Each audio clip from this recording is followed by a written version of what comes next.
અંકલેશ્વર ઔદ્યોગિક વસાહતમાં પ્રદૂષણની સમસ્યા ફરી એકવાર સપાટી પર આવી છે. વસાહતના સી પમ્પિંગ સ્ટેશનની સામે આવેલા ફ્લડ ગેટ વિસ્તારમાંથી ઓવરફ્લો થવાના કારણે કેમિકલયુક્ત પ્રદૂષિત પાણી વરસાદી ખાડી મારફતે સીધું અમરાવતી નદી તરફ વહેતી હોવાની ગંભીર ઘટના સામે આવી છે.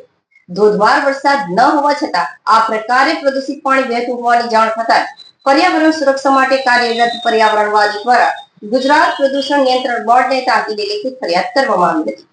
ફરિયાદના આધારે જીપીસીબી અંકલેશ્વર અને એનસીટીની ટીમો તાત્કાલિક ઘટના સ્થળે દોડી ગઈ હતી અને તપાસનો ધમધમાટ શરૂ કર્યો હતો. અધિકારીઓએ સ્થળ પરથી પ્રદૂષિત પાણીના નમૂના મેળવી તેને લેબોરેટરી ટેસ્ટિંગ માટે મોકલી આપ્યા છે. પ્રકૃતિ સુરક્ષા મંડળના જણાવ્યા અનુસાર જ્યારે તેઓએ સ્થળ મુલાકાત લીધી ત્યારે ત્યાં પંપો કાર્યરત હતા અને ફ્લડ ગેટ પણ બંધ હતો. આમ છતાં પાણીનો ભરાવો એટલો વધારે હતો કે પાણી ઓવરફ્લો થઈને વરસાદી ખાડીમાં ભળી રહ્યું હતું, જે ચિંતાનો વિષય છે.